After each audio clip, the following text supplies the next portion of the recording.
Pamoja na majibu ya serikali na maswali mawili ya nyongeza.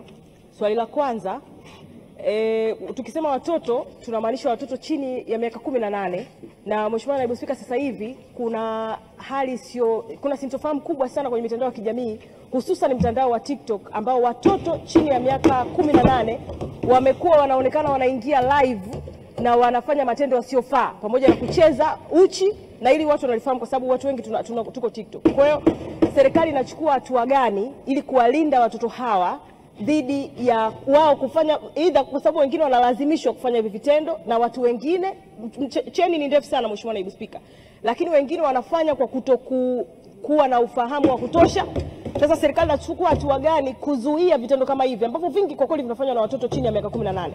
Lakini Mheshimiwa Naibu Spika, swali la pili, kwa sababu ukiondoa na ukatili kwenye mitandao, kuna udhalilishaji wengine ambao unafanyika kwa watoto mpaka shuleni na majumbani.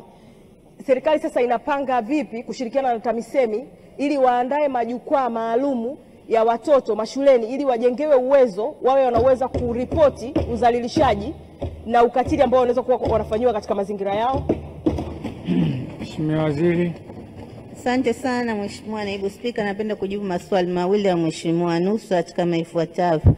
Swali lake la kwanza, serikali itachukua sheria kali kwa mtu yoyote yule ambaye atatuma video ambazo hazina maadili na kuonesha katika mitandao yote ya kijamii. Serikali iko makini, na serikali ya awamu ya 6 inajali sana watoto na inaendelea kufanya miongozo mbalimbali kuhakikisha vitendo hivyo na kutuma picha hizo za ovyo zinakomeshwa ili kuhakikisha nchi yetu inakuwa salama na watoto wetu wanakuwa salama. Swali lake la pili, Mheshimiwa Naibu Spika, serikali inashirikiana vizuri na ofisi ya Rais TAMISEMI kuandaa miongozo ya ulinzi na usalama kwa watoto pamoja na kuendesha majukwaa hayo kwa maafisa maendeleo ya jamii, kuwapa elimu ili kuhakikisha majukwaa haya yanaenda kwa usalama. Lakini pia serikali kupitia mabaraza ya watoto katika shule mbalimbali zikiwemo za msingi na sekondari, tuna mabaraza ya watoto yanayowawezesha watoto kujiamini, kujieleza na kuhakikisha kwamba pale wanapoona viashiria vya vitendo vya ukatili uweza kukabiliana navyo. Asante na shukuru Mheshimiwa.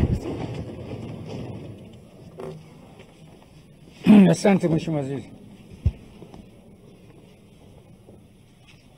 Mheshimiwa Bunge, maswali yamekwisha na muda wetu umekwisha. Wageni waliopo bungeni asubuhi hii, Dataflow inakuletea uhuru wa kukamilisha chochote na internet ya uhakika. Kuwa hewani muda wote, popote ulipo, utakuwa na internet ya uhakika.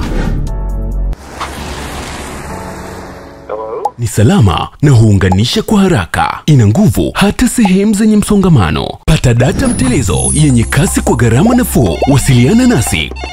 Tembelea tovuti yetu www.dataflow.co.tz.